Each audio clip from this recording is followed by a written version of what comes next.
Alors nous sommes de retour sur la Web TV de la Convention nationale. Je suis avec Clarisse Bérébi, qui est présidente de la commission Intranet et Nouvelles Technologies au Conseil national des barreaux. Et nous allons parler de la relation des avocats avec les nouvelles technologies. Il y a une nouvelle innovation qui s'appelle le cloud privé pour les avocats. Est-ce que vous pouvez nous expliquer en quoi consiste cette innovation portée par le Conseil national des barreaux ? Bonjour, merci Grégoire de m'avoir invité sur la Web TV de la Convention nationale des avocats. Avec plaisir. Donc, une innovation en ce sens que la profession s'est saisie de la question du cloud, qui est relativement inquiétante pour les avocats. Notamment, je dirais, il y avait un avant et un après Snowden, et après l'affaire Snowden, il y a beaucoup de questions qui se sont posées sur les données sur Internet, où est-ce qu'elles sont stockées, comment est-ce qu'elles circulent, etc., etc. Donc c'est de ce sujet que le Conseil national s'est saisi, et d'ailleurs nous ne sommes pas les seuls, au niveau des barreaux européens, c'est les mêmes questions qui se posent. Donc nous avons essayé de se saisir de cette question et de comprendre comment on pouvait le régler. Il y a deux façons de régler ce problème. On sait que les outils grand public ne répondent pas aux besoins des avocats. Il y a énormément de failles de sécurité, du profilage, plein de trous dans la raquette qui font que ces outils ne sont pas suffisamment solides pour protéger notre secret. On ne pouvait pas évidemment mettre à mal ce secret puisqu'il est garant pour le client de ses droits fondamentaux. Donc, soit nous interdisions complètement l'usage des outils grand public, soit nous trouvions une autre solution. Or, interdire totalement l'usage des outils grand public, à mon sens et au sens de la commission Nouvelles Technologies, c'était une erreur grossière. Parce que ça aurait fait énormément reculer la profession d'avocat. C'est-à-dire qu'on aurait dit, on aurait envoyé le message clair aux avocats, vous ne pouvez pas entrer dans la modernité. La modernité n'est pas autorisée aux avocats. Vous ne pouvez pas utiliser ces outils, vous ne pouvez pas vous en saisir. Alors tout le monde utilise des mails, des webmails, tout le monde utilise des Dropbox, tout le monde utilise ça. Donc ça aurait été un véritable échec.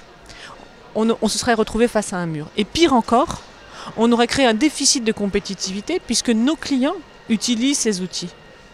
Quand un client veut partager avec un avocat sur Dropbox une armoire électronique, c'est difficile pour l'avocat de dire non, c'est pas. Donc c'est très compliqué. Donc soit on offrait une vraie solution solide, soit on se retrouvait face à cette difficulté et un secret professionnel qui ne pouvait plus être protégé. Donc on s'est saisi de ce problème par l'outil et on a considéré que finalement la solution la plus adéquate, avant toute interdiction, avant toute préconisation, c'était de créer un outil véritablement solide sur lequel on pouvait compter, sur lequel on avait la main. Donc on a mis en place le cloud privé de la profession. Alors ce cloud privé de la profession, c'est tous les outils du cloud en un seul. C'est donc le mail sécurisé, c'est deux choses différentes.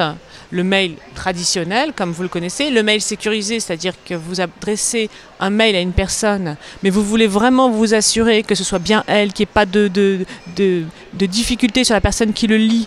Donc vous adressez un mot de passe sur un autre type de support, type mobile, qui permet de déchiffrer le mail. Donc il y a plusieurs types de niveaux de sécurité. On a des niveaux de chiffrement en fait, parce que c'est ça la sécurité sur Internet, c'est un chiffrement. Donc un chiffrement niveau 1, niveau 2, niveau 3, niveau 4. Donc on a plusieurs niveaux en fonction du besoin de sécurité apporté. Donc le mail sécurisé, le drive, donc l'espace de stockage de documents, pareil, avec ou sans chiffrement, online et offline, donc sur Internet, sur le serveur web, sur le serveur cloud ou synchronisé sur vos outils personnels.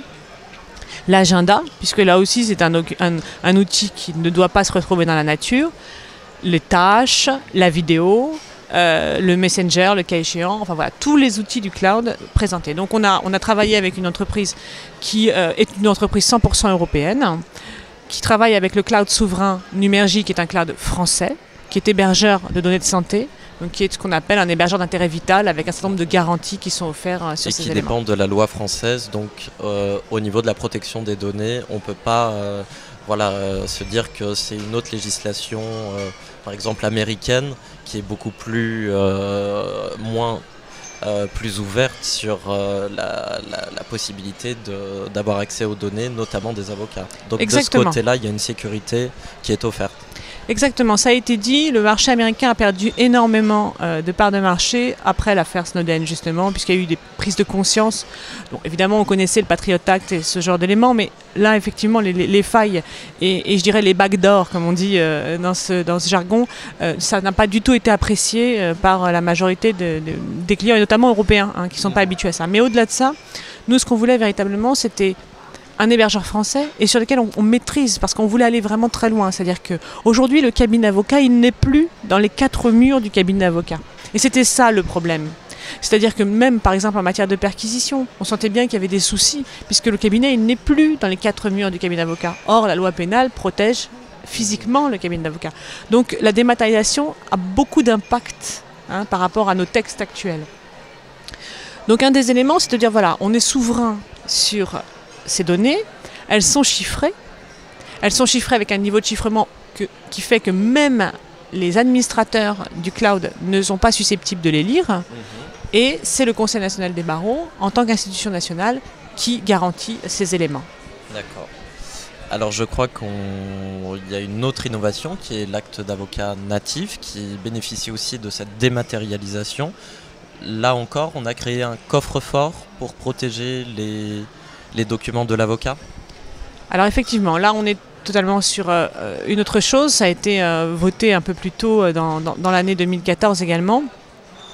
Là l'idée c'était, au départ on s'est saisi du sujet sur la conservation d'actes d'avocat, papier, numérisé, puis contresigné avec la clé pour lui donner une date certifiée et une conservation numérique long terme. Et puis est né de ces réflexions, d'abord on a pris connaissance de façon bien précise de la situation législative actuelle et on s'est rendu compte qu'en combinant de façon relativement astucieuse les dispositions de la loi de 2011 qui prévoit que l'identité des parties, que l'avocat, si vous voulez, garantit l'identité des parties dans la loi de 2011 et qu'en outre les mentions manuscrites ne sont plus obligatoires.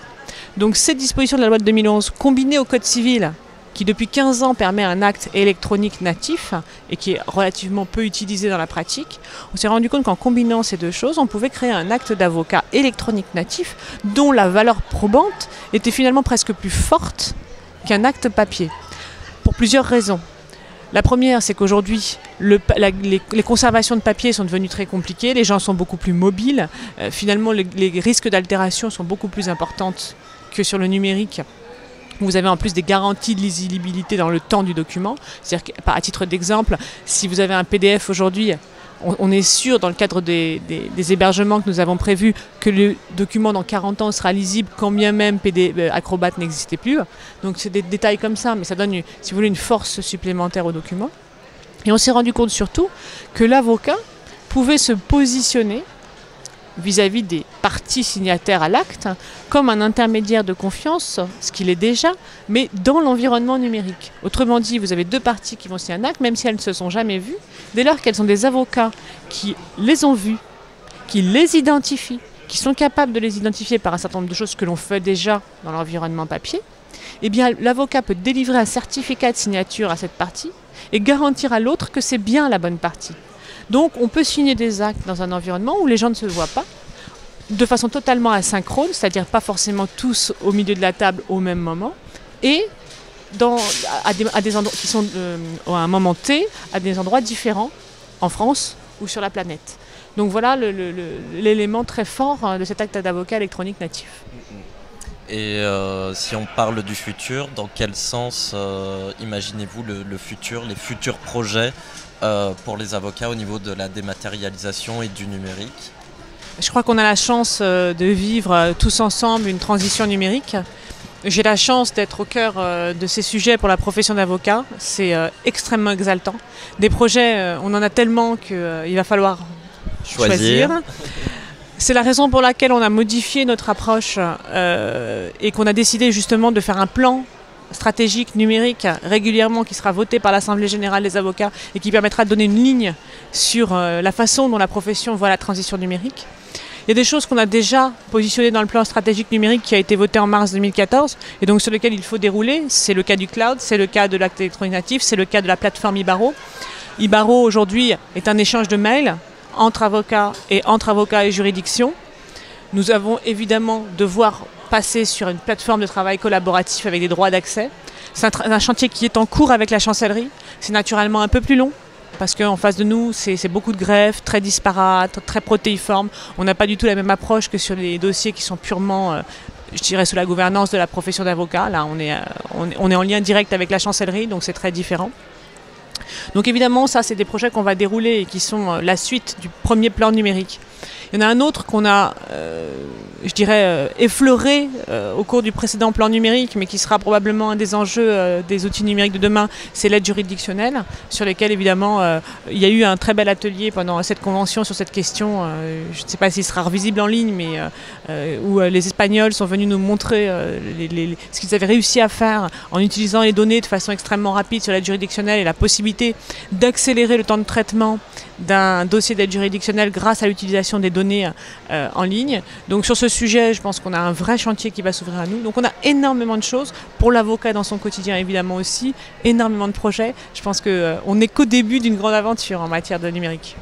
D'accord, bon, on attend les prochains projets à venir alors. Merci Clarisse Bérébi, la convention touche à sa fin, mais on vous souhaite quand même une bonne fin de journée, une bonne fin de convention. Merci beaucoup. Merci Grégoire.